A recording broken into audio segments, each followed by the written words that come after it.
There was a shimmer on the bathroom carpet when I walked in, reflection of the sunlight that was just beginning to break through the blinds. It didn't blind me, it just caught my attention.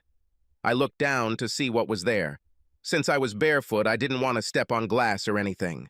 Caroline didn't mention that she dropped anything in the bathroom, but who knew? I didn't notice it at first because without the light, it was almost the same color as the carpet. But eventually I found it. A tiny circle of foil fell to the floor and reflected light into my eyes as I entered the bathroom. I picked it up. It was the pill strip backing, the little circle of foil that pops out when you squeeze the pill out of the strip. Most of the time it stays attached to the strip, but sometimes, as in this case, it comes loose and falls to the floor. I examined her. It was blank on one side, but had markings on the other side. 2.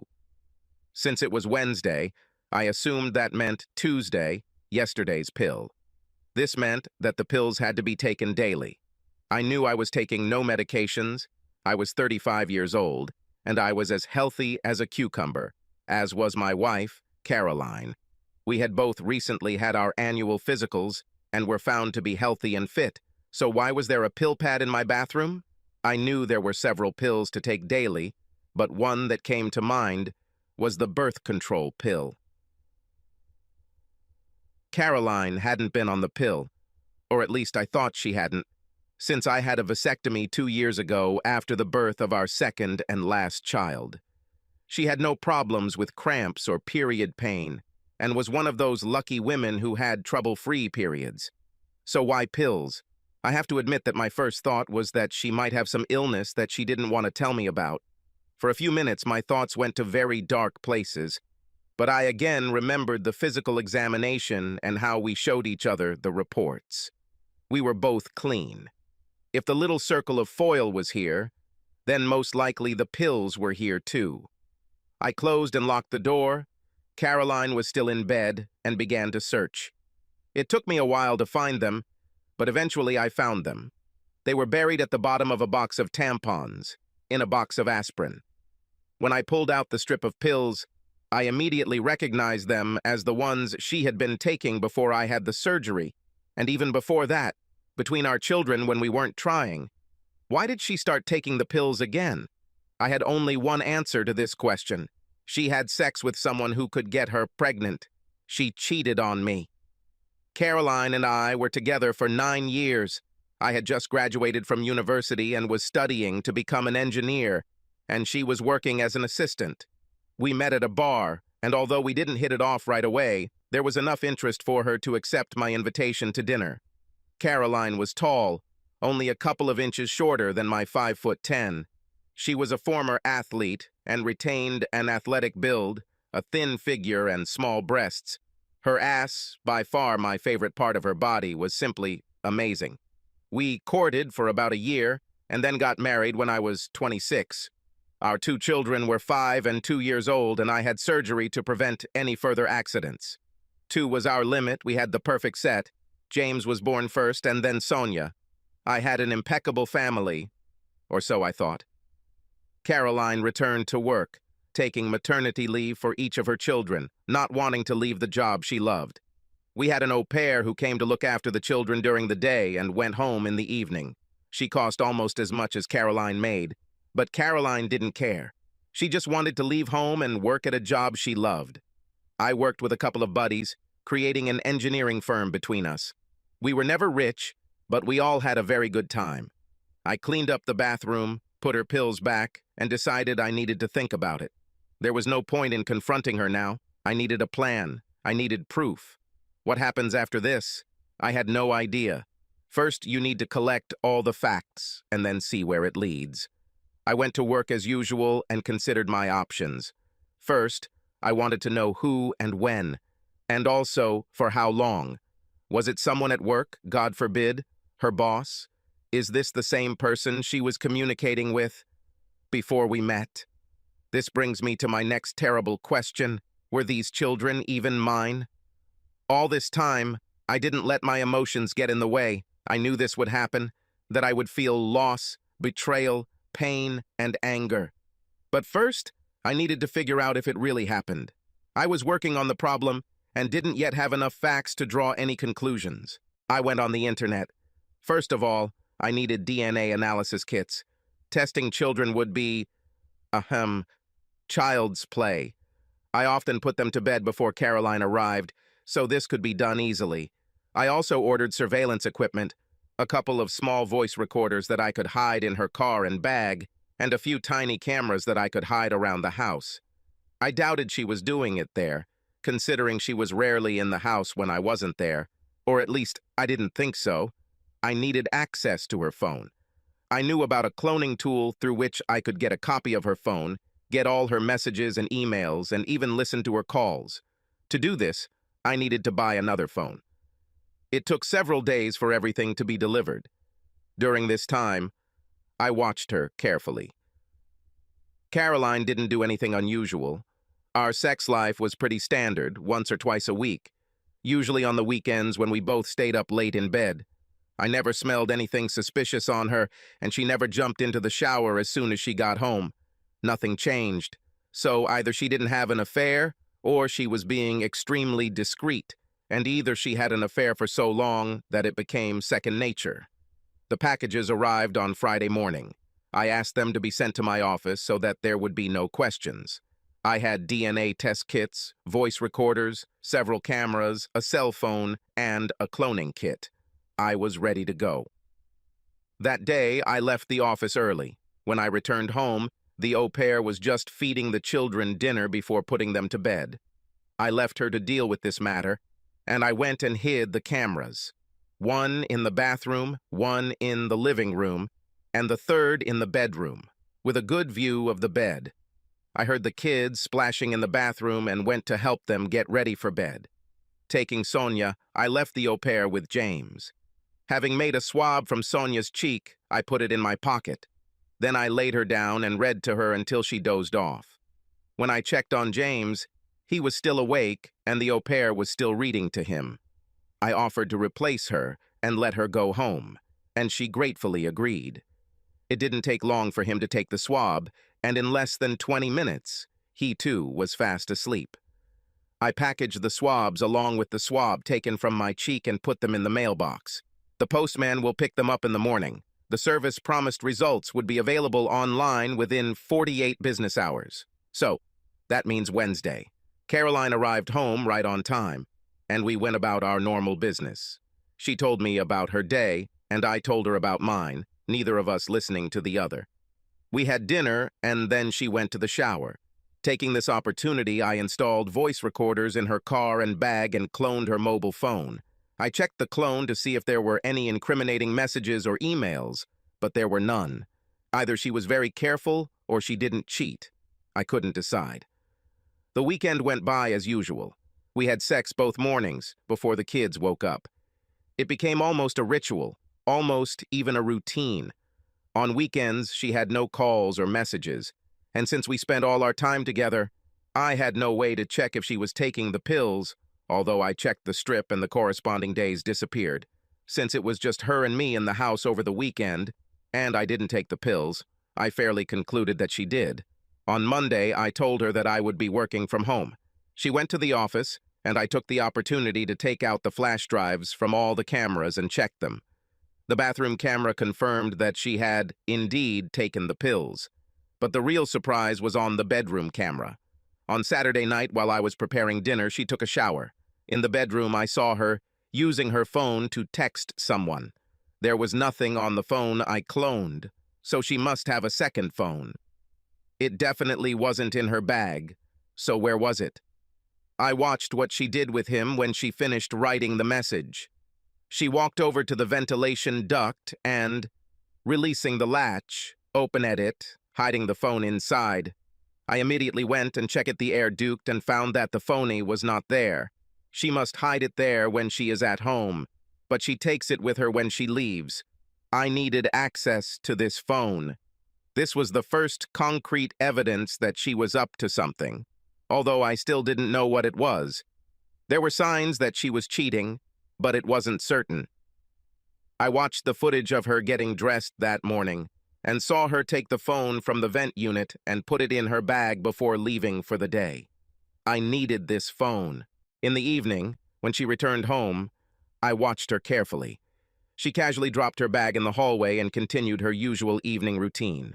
After dinner, she took a shower and I looked in her bag. There was no telephone there. She must have taken it with her and hidden it in the ventilation unit when she went upstairs. She didn't know or didn't care that on the other side of the vent was Sonia's room. Quietly, listening, I crept into my daughter's bedroom and opened the window on her side. There was a phone there. I grabbed it, took it to my office, and cloned it onto my new phone in a couple of minutes. I returned it and was almost closing the window when I heard my wife getting out of the shower. I approached and sat down by Sonia's bed and began stroking her hair when my wife entered. "Something happened?" she asked quietly. I shook my head. "I like to come and sit with one or the other of them from time to time," I whispered, "just to remind myself how lucky I am to have two such wonderful children." She smiled. "You are a soft old man," she said. "Come on, let's go before you wake her up." I was able to look at the clone of the phone only the next day. That's when my world collapsed. The sound of my secretary's intercom did not penetrate as I sat in my office chair and stared at the cloned messages, tears streaming down my face. Eventually, she apparently got tired of trying and knocked briefly before entering my office. She poked her head through the door and saw me. Michelle, my secretary, was an emotionless woman who dressed much older than her years. I would give her between 30 and 40 years old. She was slim, with red hair and green eyes. She always dressed conservatively, in clothes that would be appropriate on someone much older. Our relationship has always been 100% professional. I never even raised an eyebrow in her direction, although I saw the result when someone did it. It wasn't pretty. I had to talk to one of my business partners who was known as the office ladies' man. He flirted with her because he couldn't bear the thought of a woman who wouldn't fall for his charms. She told me in no uncertain terms that if he didn't quit, she would quit, and sue the company not only for constructive dismissal, but also for sexual harassment. She told me that the only reason she hasn't done this yet is because I always treated her with respect and never did anything I shouldn't have done. My business partner was furious and wanted to fire her immediately. He gave us an ultimatum: either she will leave or he will. So I became the owner of 60% of the company's shares instead of the 40% with which I started. I had one less partner. Michelle immediately left when she saw me, apparently to deal with whatever she was trying to call me about. I heard voices in my outer office, and then everything went silent. Michelle returned to my office, closed and locked the door. Then she came over and, moving a chair from the other side of my table, sat down a meter away from me and facing me. She pulled out some napkins from where women always seem to have a supply and handed them to me. I took them blindly and started wiping my eyes. "Tell me," was all she said. I showed her the phone. There were text messages from Caroline and back. The other party was not named, no names were used, but they talked about secret meetings and sex that seemed to go on forever. Whoever it was, he knew her well. Talked about things that only I should know about the small mole on the inside of her thigh, about the cute sounds she made during sex. There were other details that only a lover could know, and not just a casual lover, long-term lover. I was never mentioned in any of the texts. It was as if I did not exist. There was no, "Did he get out of the way?" or "He said or did this or that." I simply wasn't there. There wasn't even an extraneous thought. "Do you know who?" she asked, still being businesslike. I shook my head. "How do you know?" she asked. I told her about finding a small silver bookmark on the bathroom floor, then about the pills. The story just flowed like a river. The whole time I was talking, she just sat and looked at me. After a while, I realized that she was holding my hand. This was the first time, I thought, that we had actually touched each other. "You need more information," she said. "The children's DNA will be obtained on Wednesday. Can you hold out until then?" "I don't know," I said. She nodded. "Our producers in Portland need to see you urgently," she said. "I booked you a ticket for the next flight. You'll be back on Thursday." "I can't think about it now." "That's what you tell Caroline," she said. She took my phone, typed a text message, and sent it to Caroline. "Something happened in Portland. We need to go and figure it out. I'll be back on Thursday. Love you." The answer came almost instantly. "Okay, let me know you got there. I'll see you when you get back." She looked at the phone for a second, her lips curling. Then she gave me my phone back and took out hers. "Lorraine," she said. "Michelle." "Yes, thank you. When are you free this afternoon?" "Great. See you then." "Go get yourself in order," she told me in a businesslike manner. The tone of voice and the fact that I was almost conditioned by her to do what she told me in the office meant that I did just that. It was actually nice not having to think. Postponing decisions and plans for someone else. When I came out of the bathroom, she was holding my jacket. "Where are we going?" I asked. "You have an appointment with an old friend of mine," she said. I just went. Lorraine turned out to be Michelle's best friend and also a divorce lawyer. She was apparently working on Michelle's divorce when she discovered her husband was cheating on her with one of his employees. Michelle explained the situation to Lorraine, and I watched in almost a state of stupor. This didn't happen to me. Lorraine has obviously seen this many times in her career. Once she had all the facts we had, she turned her attention to me. "Gary," she said. It wasn't me. She was talking to someone else. I felt pain in my cheek. Michelle slapped me. I woke up from surprise. I saw shock and amusement in Lorraine's eyes, but they quickly disappeared when she looked at me. "Gary?" she asked. I nodded. "Do you have any ideas what you want to do with this?"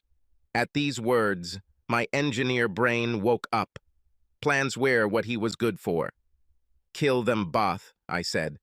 I expected at least a shocked exclamation from Michelle, but surprisingly she even grinned.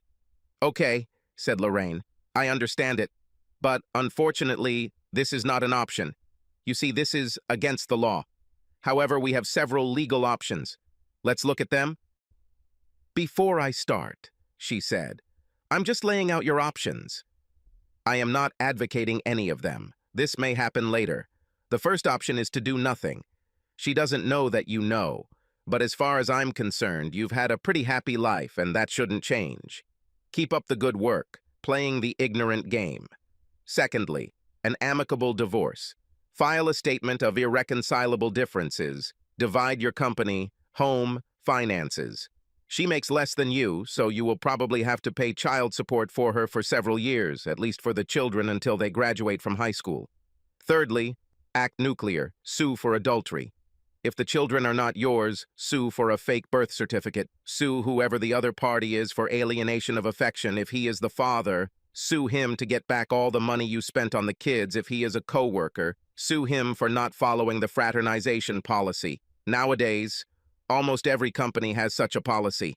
If the other party is married, provide their partner with all the information about the affair. If she knows, then we can have a case against her. If not, then perhaps I can represent her interests in the divorce. Make it public. Tell everyone, friends, relatives, colleagues. If she is a member of any societies or church groups, tell them too. Humiliate her with all your might. We need to protect your assets, sell your share of the company into an offshore trust, mortgage the house, take whatever you can, take the cash along with the money you get from the company, cash out your 401k, and throw a party in Vegas. My thoughts raced through my head like a whirlwind. I instantly understood what she was saying. Option 1 was not an option. I was no one's willing cuckold. I've been a weak-willed, unconscious cuckold for too long. Option 2? Not a chance. I spent too much time building the business and giving us the lifestyle we had. She can forget about taking half of everything I have and then continue to let me support her while she has fun with someone else. Option 3, I said.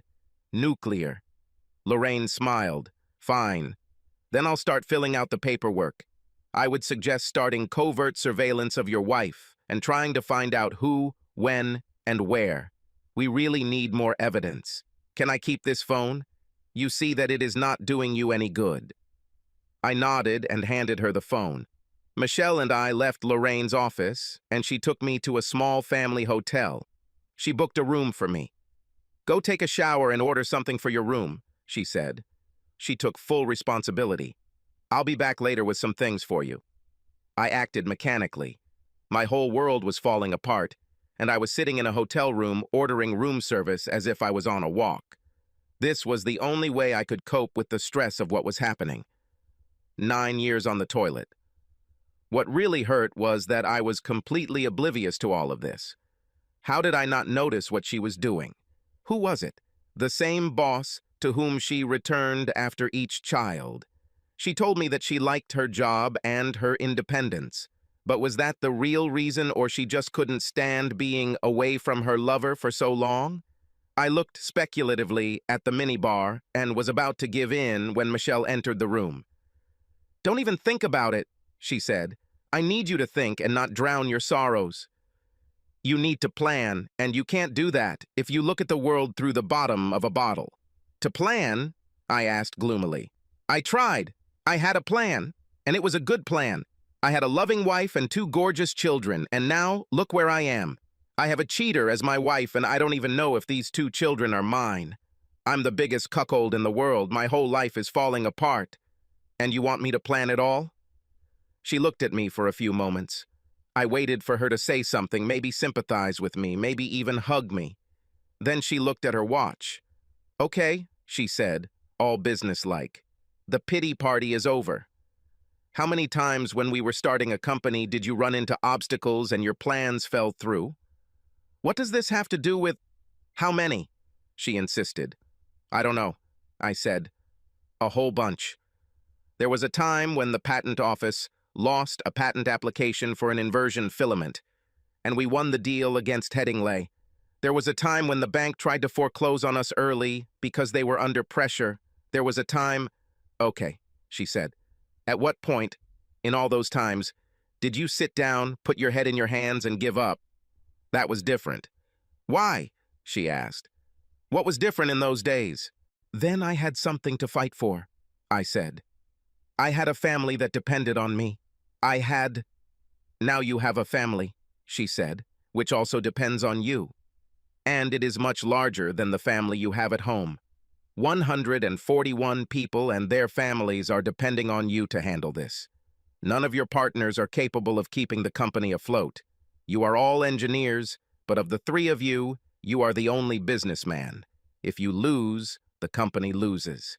Do you think this bitch cares about the families that depend on your company? If she gets half, she'll sell it to the highest bidder and you'll lose control of the business. You know who's going to buy it, and Headings will own everything you've worked on. Do you want this?" I stared at her. She was right. I've worked too long and too hard to let it all go to whoever gives this bitch more money. I needed to get everything in order to secure my future and the future of my family. If the kids were mine, I'd make sure they were taken care of. But as for Caroline, well, she made her own bed. I can grieve this relationship when I'm sure everything else is fine. My confusion cleared and, driven by anger and determination, I sat down with Michelle and began to make plans. I was going to secure the future of the company and take care of the only family I had left. It was the moment I made this decision that everything fell into place. The pain went away, the indecision disappeared. I had no doubts. Michelle saw the change in my expression and nodded in satisfaction. "That's the kind of Gary I need right now," she said. "Someone who knows how to plan for the future." We spent the rest of the evening making plans on how to secure the future of the company. At first, I was in favor of selling my shares in the company to partners, but Michelle rejected this idea. She felt that I could not trust them to run the company or leave it in my hands once they became the majority shareholders. They will destroy it to the ground. I need to maintain control. In the end, we decided that we could create an offshore trust to which I would sell the company at market price. I would then remain with the same trust as the CEO on minimum salary. I would earn virtually nothing. Because the trust was offshore, the courts would have no jurisdiction over its documents, so the owners of the trust would not be known. Now I was a millionaire, at least on paper, or would be when all this was done. I needed to get rid of all this capital. I also needed to cash out my 401k and free up all the equity on the house. Although we were together when we bought the house, it was only in my name as Caroline was not working at the time of purchase. She was carrying James, and the mortgage advisor told us it would be easier to put the loan in my name as she was not earning at that time. I made a list of what I needed to do and wrote to my lawyer who was handling the company's legal affairs to set up a meeting the next day. After Michelle left, I took a shower and went to bed, not expecting to sleep for long. I passed out almost as soon as my head hit the pillow and slept, until the alarm on my phone woke me up the next day. On my phone, there was a message from Caroline. "You didn't inform me of your arrival. Is everything okay?" "Sorry. I planned it until late. Then I fell asleep. Everything is coming together now. I should be back on Thursday." "Okay. See you. Love you." XX. I did not respond to this message. I just couldn't bring myself to type those words. Michelle knocked on my door a little after 8. I took another shower and was just thinking about going to breakfast. "Breakfast," she said, indicating that I should follow her. We went to a diner down the street and sat in a booth, eating bacon and pancakes with maple syrup. Part of me couldn't understand why I was acting this way, as if my world didn't collapse and my heart didn't burst out. My reasoning was that at some point, when the dust had settled, it would all come down on me. However, I did not want this, but for now I needed to work. "Brian Spencer," Michelle said, calling the name of my lawyer, "called and said he had time at 10 to meet with us.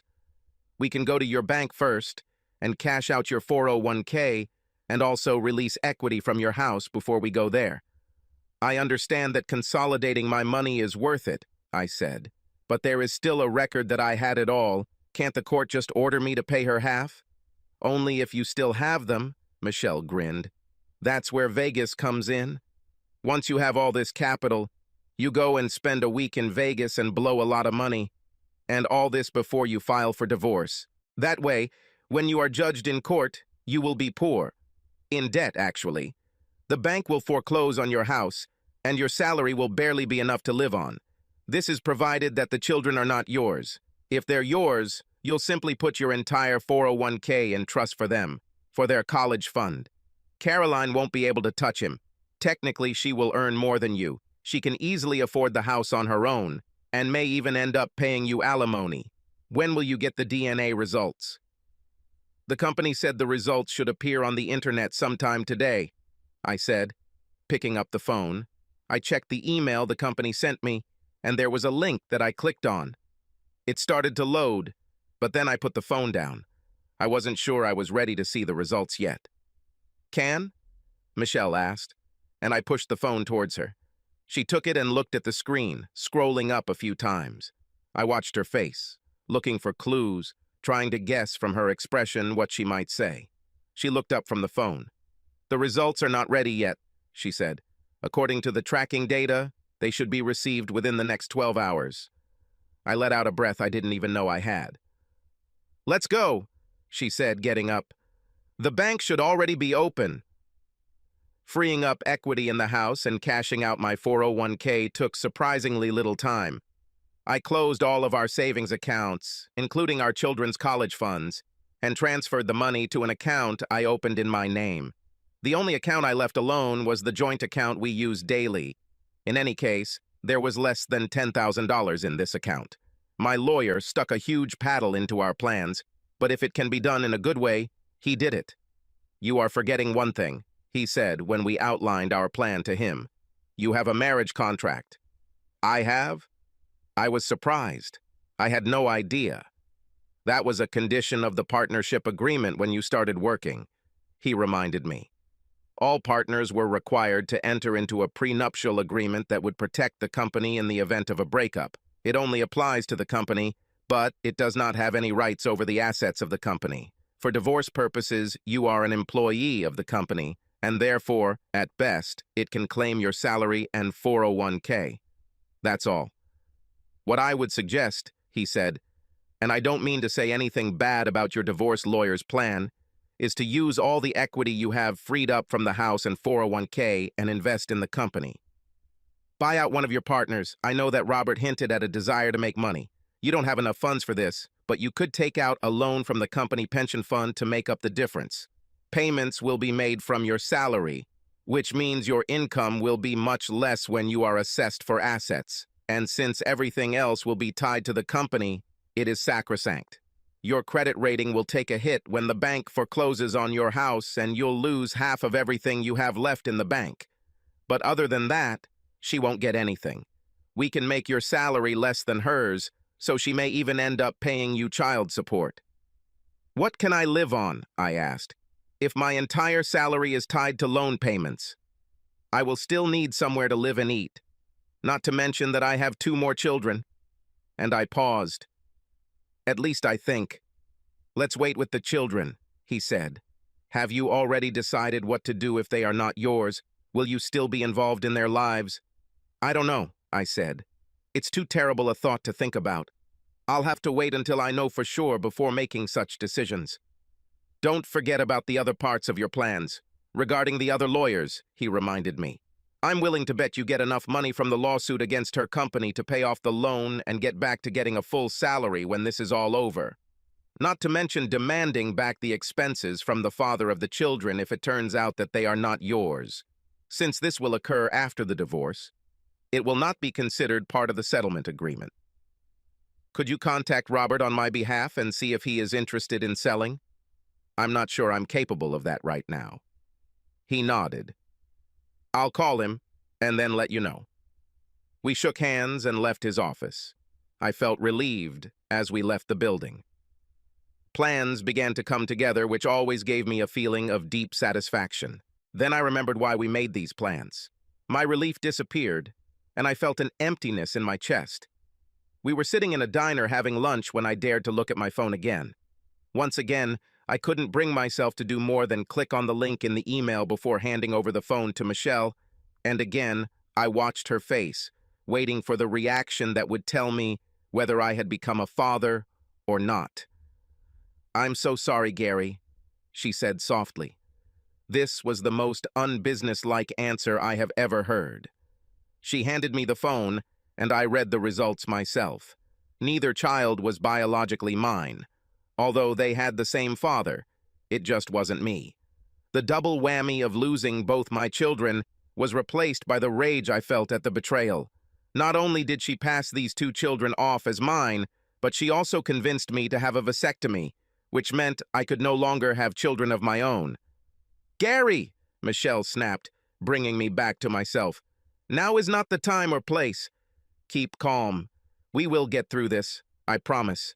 I took a few deep breaths, suppressing my anger. I really wanted to cause serious physical harm to someone.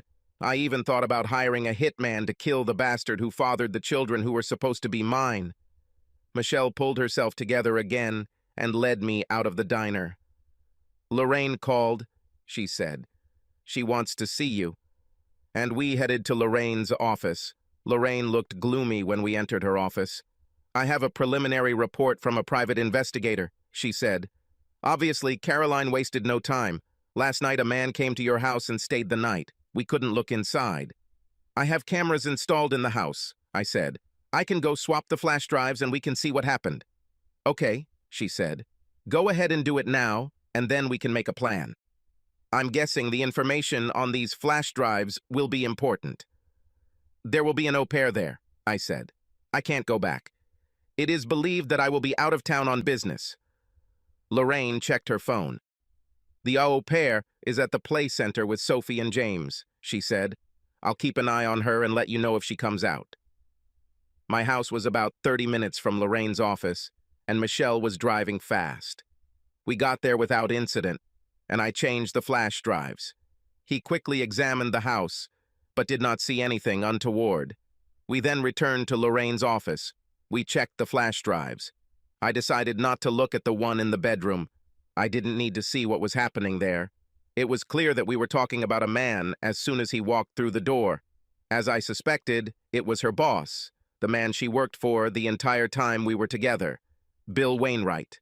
What almost killed me was what happened when he pulled up to the house. First, he had his own key and entered the house. As he entered, James looked up and saw him. "Papa Bill!" he exclaimed and ran to hug him.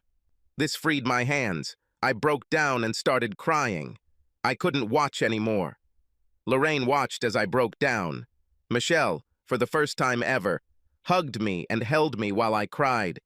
It took a while, but eventually I pulled myself together. "Do you want to rest a little?" Lorraine asked, and I shook my head. The pain subsided a little, but anger began to take over me again. "What's next?" I asked. "I already have a copy of the terms of employment in your wife's company. There's an anti-fraternization clause, so you have a case against the company for violating it. Since the person with whom your wife is fraternizing is a top manager of the company cannot claim that she did not know about what was happening."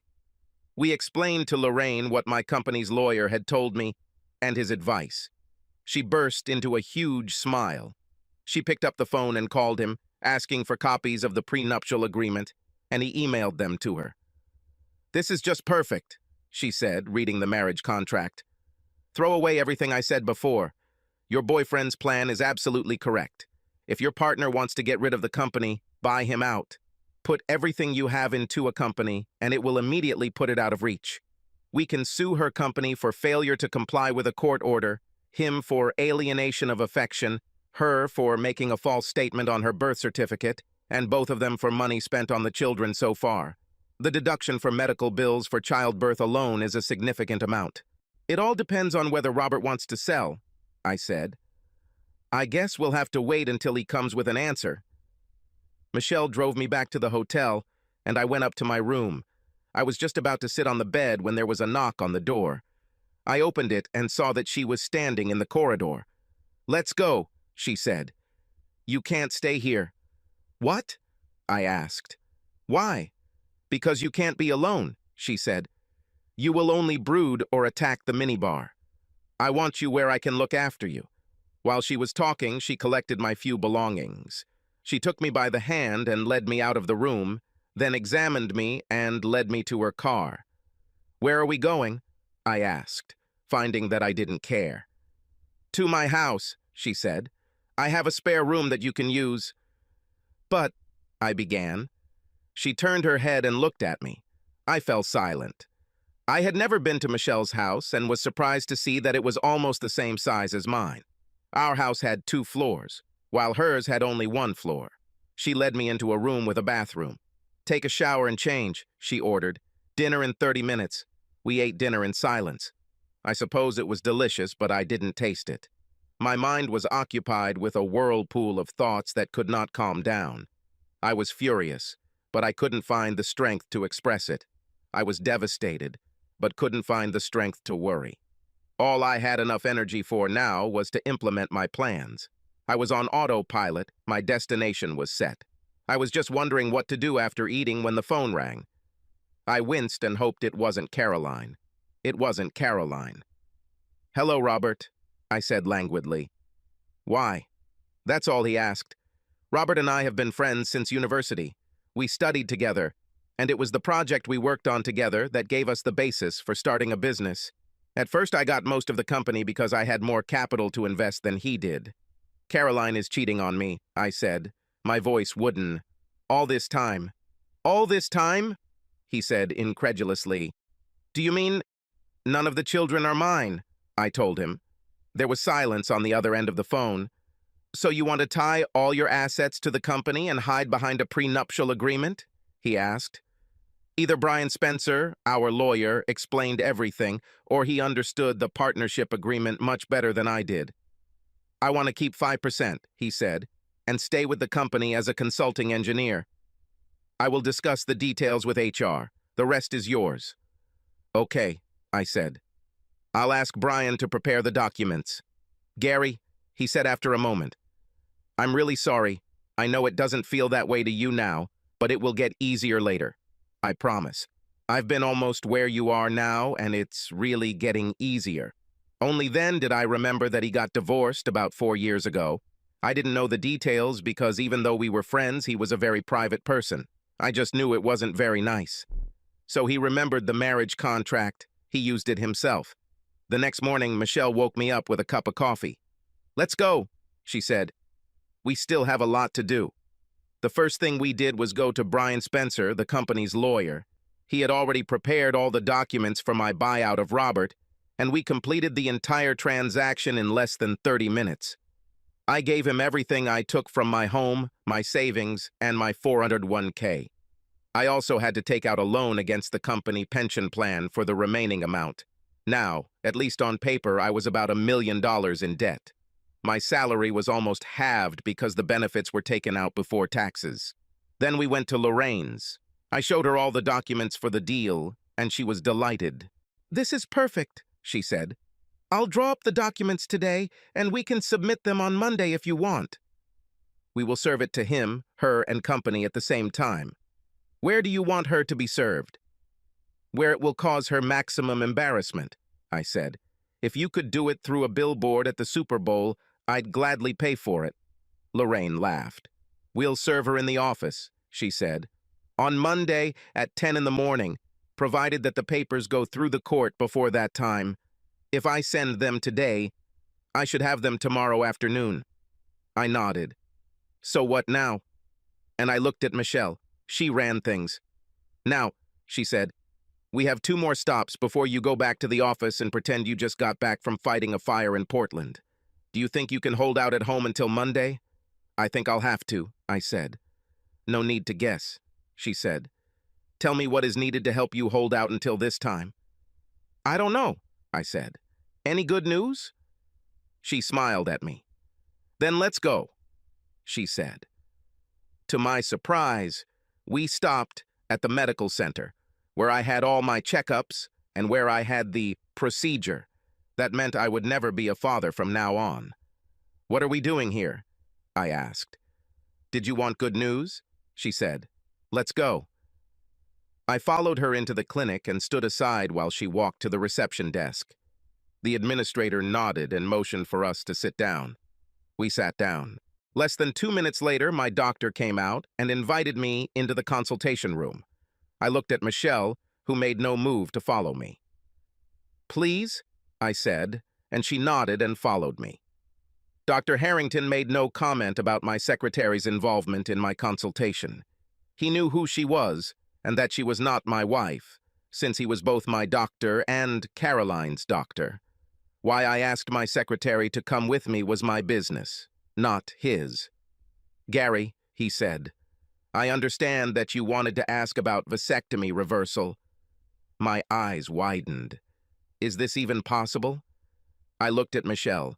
There was a tiny smile on her face. "Yes, it is possible." "Of course," said Dr. Harrington. "Since your vasectomy was performed 3 years ago, the success rate for reversal operations is about 95%. The surgery is a little longer than the original one and involves general anesthesia. But I'm confident you'll be able to father children again once we're done." And again, my eyes filled with tears. I still had a chance to become a father. It meant surgery, but it was a small price to pay for being able to have children of my own. I had no idea who I would have children with, but at least it was possible. "I know it's hard to accept," the doctor said. "Here is information about the operation and its cost. Unfortunately, it will not be covered by your insurance. If you would like to proceed, please let me know and we can schedule you for testing." "Thank you, doctor," Michelle said, standing up and taking the information from him. "We'll be in touch." Standing up, I also allowed her to lead me out of the clinic and towards her car. "Is this good enough news?" she asked, smiling softly at me. In an impulse, I hugged her and pressed her to me. "Thank you," I said, burying my face in her hair. Then I realized what I had done. I instantly let go of her and stepped back. "I'm so sorry," I said. "Gary?" she said softly. "Everything is fine." We got into her car. "One more stop, then back to the office," she said. I visited Bill Wainwright's house several times during the years that Caroline worked for him. He and his wife, Stephanie, lived in a nice area just outside the city. It was a gated community. They held some corporate events here. "Why?" I asked. Michelle simply got out of the car and walked to the door of the house. I followed her. She didn't even have to knock, Stephanie was told by the security guard who led us into the area that we were on our way, and she was standing at the door waiting for us. "Gary," she greeted. "You must be Michelle? His secretary? Was it you who called?" "Yes, and it's me," Michelle answered. "Come on in," Stephanie said. She led us into an office-like room off the hallway. I've never been in this room. Judging by the photographs on the table and on the wall, it was Bill's office. But she sat down at the table and pointed to the chairs opposite. She seemed to have decided that this was not a personal call. "How can I help you?" Stephanie asked, looking at me. I sat and looked at her, unable to speak. "Did you know?" I finally asked. Stephanie sighed sadly. "No," she said. "I suspected, but didn't know. I could never find any evidence, nothing that I could take to a lawyer, otherwise I would have taken the bastard for every penny he had." "Get in line," Michelle muttered. "Do you have evidence?" Stephanie asked, and I nodded. "Proof that none of my children are mine, that they have the same father. Video of him and Caroline at my house, where my son calls him." I couldn't finish this sentence. The lump threatened to choke me, and I was lost again. "Oh, Gary, I'm so sorry," she said. "I suspected for years that he and Caroline, but he was so careful." I followed him, checked his phone, email. I even challenged him, but he managed to convince me that I was just paranoid. The cops I used didn't find anything. Honestly, if I were sure, if I had evidence, I would immediately come to you. But I couldn't ruin what looked like a happy marriage based on suspicion alone. I needed to be sure, and I couldn't get any proof. "What are you going to do?" she asked. I wondered if I should tell my enemy's wife about my plans. It is unknown whether she will tell him everything as soon as he returns home. It might have been too late for him to do anything meaningful, but I wanted it to be as shocking for him as it was for me. "The question is, what are you going to do?" I asked. "Now you have proof." She smiled slightly at this. "I understand," she said, "and I don't blame you. I wouldn't say either. If you have the name of a good divorce lawyer, I would appreciate it." Michelle took a business card from her purse and handed it to her. "Thank you," she said. "Will a week be enough?" I nodded. "Great," she said. "I'll contact—" She showed the card. "And I agree with her." She stood up. Obviously, our meeting was over. Michelle and I stood up. Stephanie came over and gave me a quick hug and a peck on the cheek. "Again, I'm so sorry," she said. "Look after him," she said to Michelle, who flinched when she hugged me. "He deserves better than what that bitch did to him." We returned to the office, and I spent the rest of the day finishing up the things I had to do while I was in Portland. At the end of the day, I went home. Michelle knocked on my door at her usual time, looked in, and said she was going home. She was back to being the professional she always was. This also left me feeling lost. I felt like I was starting to get a little closer to her, but that must have been just my imagination. I wished her good night, thanking her for her help. I worked late at the office and had a lot to catch up on. Message from Caroline arrived around 8. "What time will you be home?" "Probably another hour or two. I need to finish up some things after the trip. I'll probably be asleep already. I have to get up early in the morning. I love you. XX." And again, I could not bring myself to respond to this message. I continued working until almost 11. I really wanted her to be asleep when I got home. The less I have to communicate with her, the better I will feel. When I returned home, the house was in darkness. Nothing seemed out of the ordinary. I stopped by to see Sonia and James. They were both asleep and looking as adorable as ever. I felt a sob welling up in my chest and had to hide in the bathroom. I couldn't let Caroline catch me crying over children that weren't even mine. I still haven't decided what to do with the children. It's unlikely that any of them will remember me if I just leave them. I had no responsibility to them, but I still love them both. How could I abandon them when, less than 48 hours ago, they were my children, my flesh and blood, my pride and joy, and now they were just more evidence of my wife's infidelity? I decided to wait and see what happens next. In any case, the decision may not be made in my favor. I went to bed, doing my best not to wake Caroline. I didn't fall asleep right away, and when the alarm clock woke me up in the morning, Caroline had already left.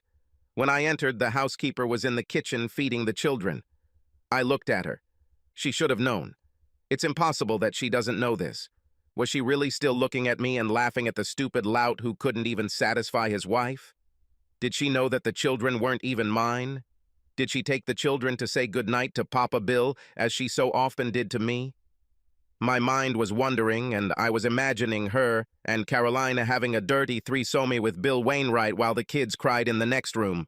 I shook my head angrily. She knew I decided, and on Monday, I will take great pleasure in fearing her. I will do everything to ensure that this little bitch never works as an au pair again. I'll tell the agency that... Wait, what am I doing? I take my anger out on someone who has little hope that this situation will turn out right. You're damned if you do, and damned if you don't. If she told me she would lose her job, she could have left, I reasoned. But then it seemed that she also had feelings for our children, whom she looked after even before Sonia was born. I was angry, but perhaps not at the wrong person. Then I went to work. When I arrived, Michelle was already in the office. It was as if the previous few days had never happened. She was all business, although I noted in my planner that she had cleared my day for what she called marketing. I settled into my office and she brought me my morning coffee, as she did every day for 9 years of working for me. Then she sat down on the other side of the table. Only then did I notice that she had brought coffee for herself, too. This was something she had never done before. "Marketing?" I asked. "Since when have I been involved in marketing?" She grinned. It was a pretty evil grin, and for some reason, it gave me a warm feeling inside. "We need to make a plan," she said, "the last part of Lorena's strategy." I looked at her, not understanding. "What?" I said. "Tell everyone," Michelle said. "Her friends, family, church groups, volunteer groups, anyone and everyone she interacts with needs to know who she is and what she has done." "It won't put me in a good light," I said. "I'll become a laughingstock. A cuckold who can't even satisfy his wife is raising other people's children." "You have to tell your story," she said. "If you don't do it, then Caroline will, and believe me, it will make you look much worse than being an ignorant cuckold." "What about an abusive husband? Or someone who abuses their children? People will believe this crap, and when we nuke her, she'll respond with everything she's got. Speak up first, and people will be less likely to believe any counter-accusations. Some, of course, will believe it, but nothing can be done." Michelle put together a media package containing all the evidence of Caroline's infidelity. There was a private investigator's report, a copy of the DNA report, showing that I was not the father of my 2 children. There were copies of videos taken in my house, including the one of James greeting Bill, and videos from the bedroom that I had not seen and did not want to see. Later that morning, I received an email from Lorraine. Apparently, Stephanie gave her a sample of Bill's DNA. She checked it against the DNA test I received, and it turned out that he was definitely the father of both children. I paused. Children? I thought. Suddenly, I stopped thinking of them as my children. We included this new information in a package and prepared them for submission. They will be sent to Caroline's parents, my parents, and Caroline's brother and sister, who I was very close to. Electronic copies will be sent to all her Facebook and LinkedIn contacts, as well as anyone else I can send them to. Those addressed to our immediate family, I paid a courier company for delivery at 10 in the morning on Monday, the exact time the balloon was supposed to rise. I just needed to get through the weekend. I had a plan to do this. Since I'm an engineer, it took me less than an hour to design and build the small device. It had a motor, a timer, and a battery. I could set it up so that the motor would spin, creating a vibration after a certain amount of time. When I got home on Friday night, I hid the device under Sophie's pillow after the au pair left. It was supposed to go off at 6 in the morning the next day, which is about the time we usually wake up. This would wake Sophie up, and therefore eliminate our weekend morning sex. Everything worked perfectly.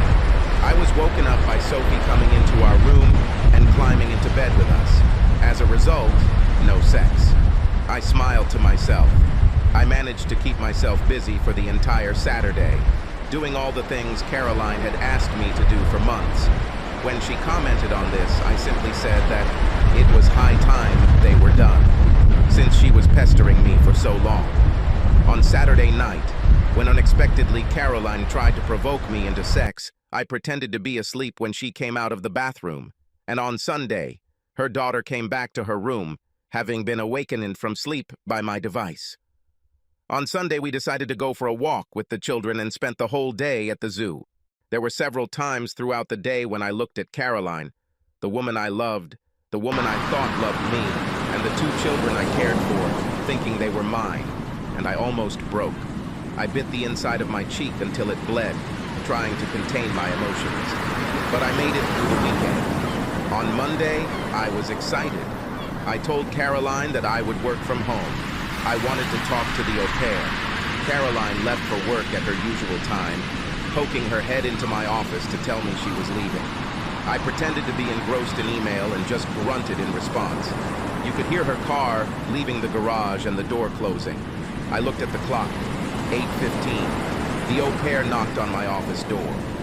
She wanted to take the children to the play center, but I said no, they should stay at home. This surprised her. I had never turned her down before, but she just nodded and went back to the children. I heard how upset James was that he couldn't go, but he really wanted to. A little after 9, Michelle arrived at the house. I was surprised, but let her in. For the first time since I've known her, I made coffee for her. At 9:30, we had a conference call with Lorraine. "Gary," Lorraine said, "this is your last chance to stop. I'm not saying you should, I'm just saying that if you changed your mind over the weekend, now is the time to say it." "No," I said, without any doubts. "Then I'll see you on the other side," Lorraine said. Everything was ready. I kept an eye on my email inbox, waiting for service confirmation emails to arrive. At exactly 10 a.m., the first one arrived, the second 3 minutes later, and the third 5 minutes later. Then my phone rang. It wasn't Caroline, as I thought, but my mother. "Gary." "Hi, Mom," I said. "What's happening?" she asked. "Did you read the package I sent?" I asked. "Yes, but—" "Then you know as much as I do," I said.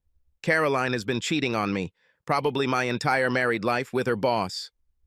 The children are not mine. I'm divorcing this bitch." "Gary, you can't—" "No, Mom. Listen, I have to work. I have other calls." I hung up. It immediately rang again. This time, it was Caroline. "Gary," I didn't answer, waiting for her to continue. "We need to talk," she continued. Still no answer. "I am going back home." She ended the call. "Caroline is on her way," I told Michelle. "I'll step aside," she said. I wanted to ask her to stay, but I didn't know how to do it. I just looked up at her. "Call me," she said, "when you find out what's going on." She left. Caroline arrived home about 20 minutes later. I heard her car drive up to the house. She didn't even bother going into the garage. I didn't know what to expect when she walked into the house. I didn't know whether she would come in armed or slip away with her tail between her legs. Anyway, she came into my office and sat down opposite me at the table. "Gary, she began. "Not interested," I interrupted her. "But—" "Not interesting," I said. "You don't even want—" "No," I said. "I don't want to hear a single word from your mouth. You lied to me for 9 fucking years. Neither child is mine, but you convinced me to get a vasectomy while you were still on the pill so you could continue with Daddy Bill." At these words, her eyes widened. "So no, Caroline," I continued. "I don't care what you have to say.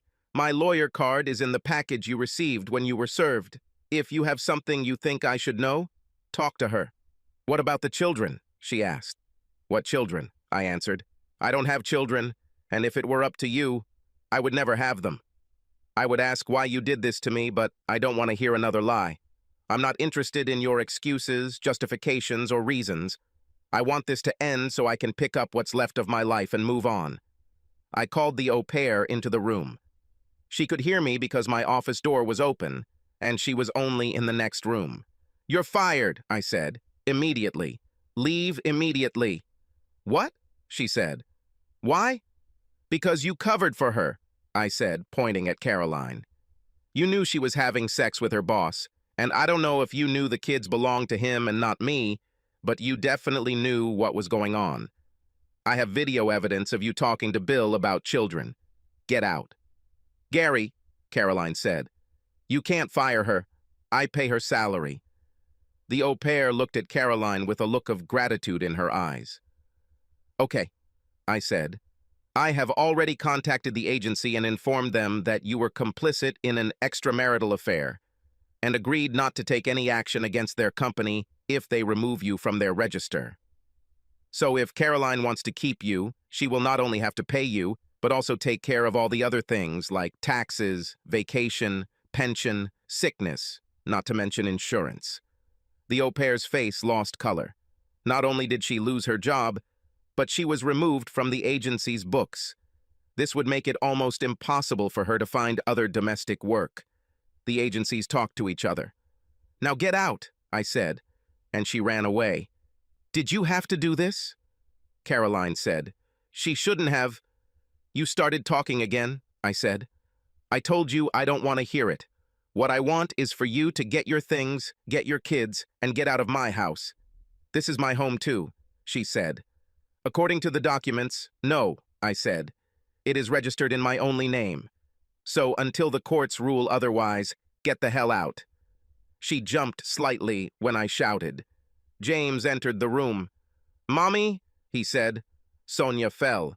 Caroline, with a stunned expression on her face and tears running down her cheeks, stood up and walked towards her daughter. I closed my office door and stayed inside while she packed her things.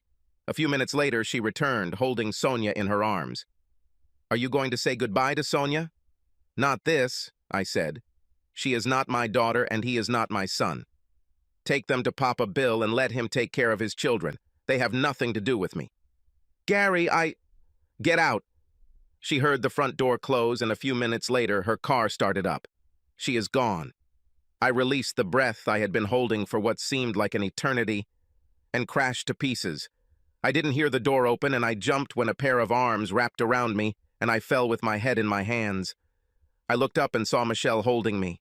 She pulled me to her and hugged me as I sobbed. It took me a while to pull myself together again. I just threw away 9 years. My marriage, my children, my life are gone.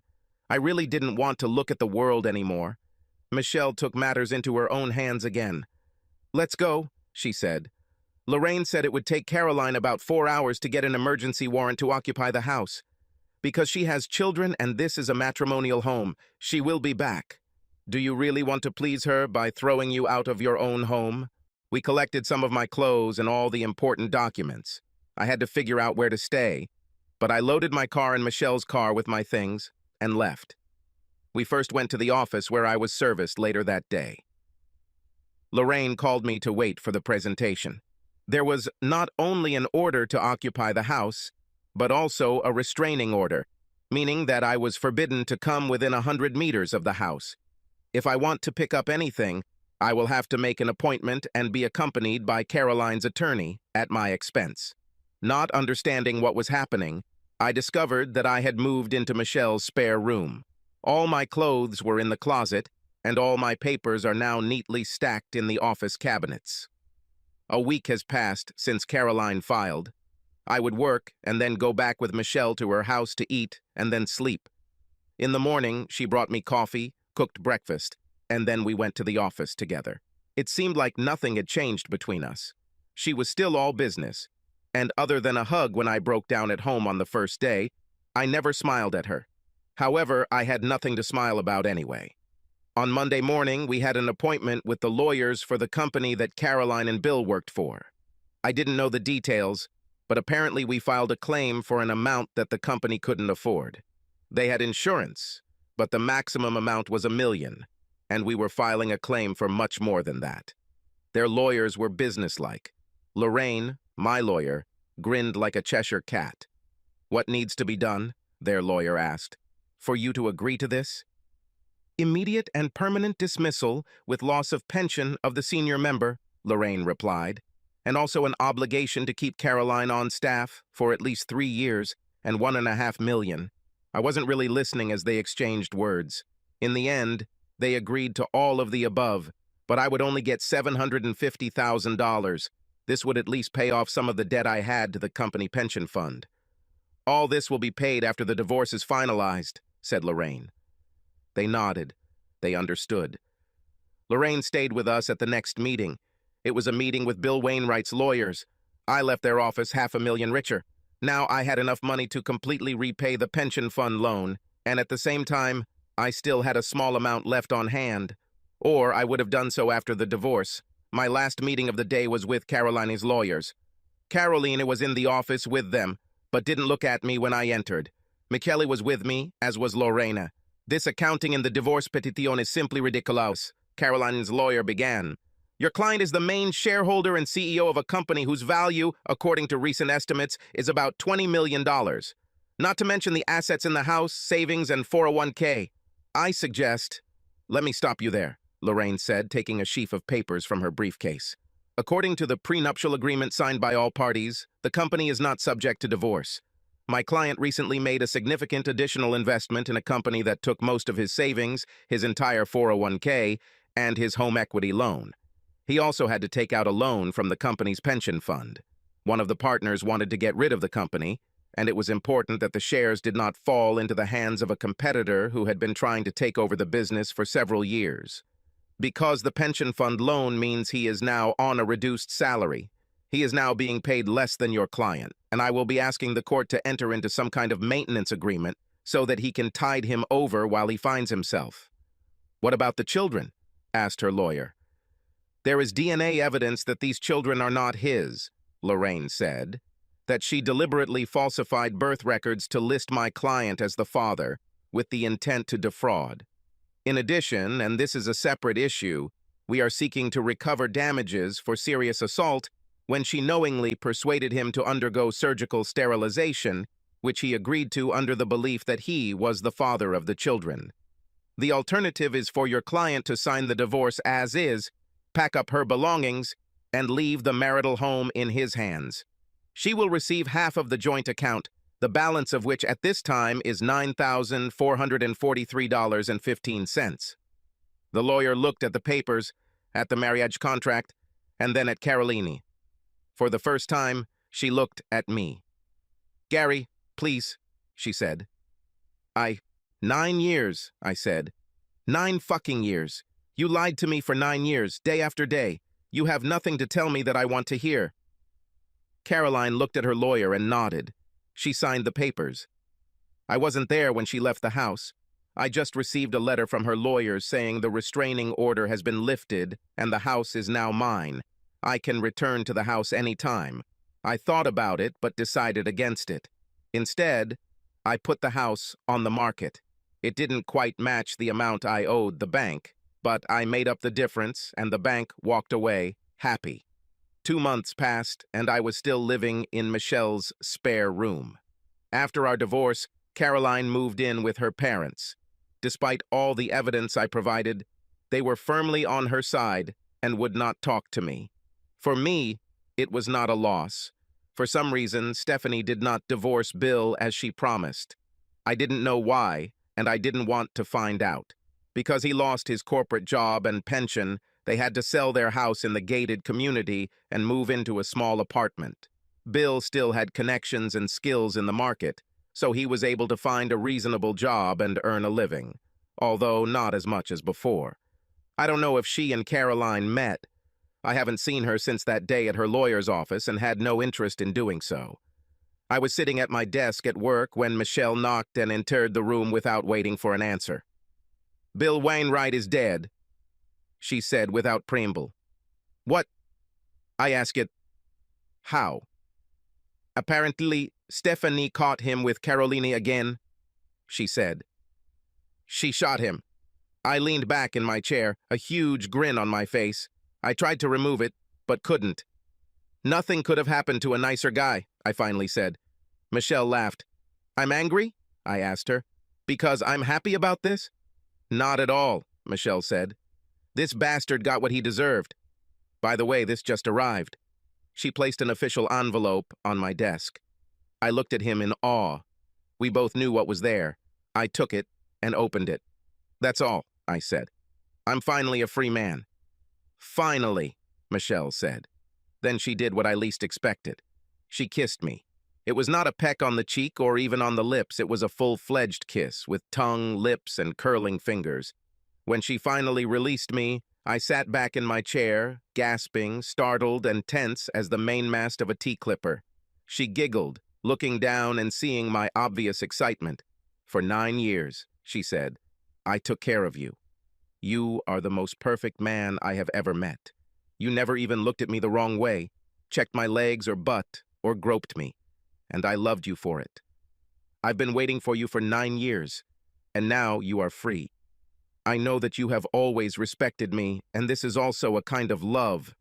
We're a great team. I know you as well as any wife knows her husband, and if you think about it, you know me just the same. Give me a chance to show you that not all women are lying, unfaithful, treacherous bitches. Please?" I was stunned. I remembered all the time I spent with her before I found out about the betrayal, and I thought about how I treated her. I vehemently defended her against my business partner to the point of getting him kicked out of the business. Then I realized that I had and still have real feelings for Michelle. I realized that it was impossible to work closely with someone for so long and not develop something. While I was with Caroline, there was no need to explore these feelings, to evaluate them, but now there was definitely such a need. "Do you have anything to say?" she said. There was an expression of concern on her face. This was the first time I saw her unsure. "How many?" I asked. She looked puzzled. "How much of what?" she asked. "Children," I said. "How many children should we have?" Subscribe to our channel so that your second chaff doesn't cheat on you, and go ahead and listen to the next story, because this story is nothing compared to the next one. If you're under 18, don't even think about listening to the next one.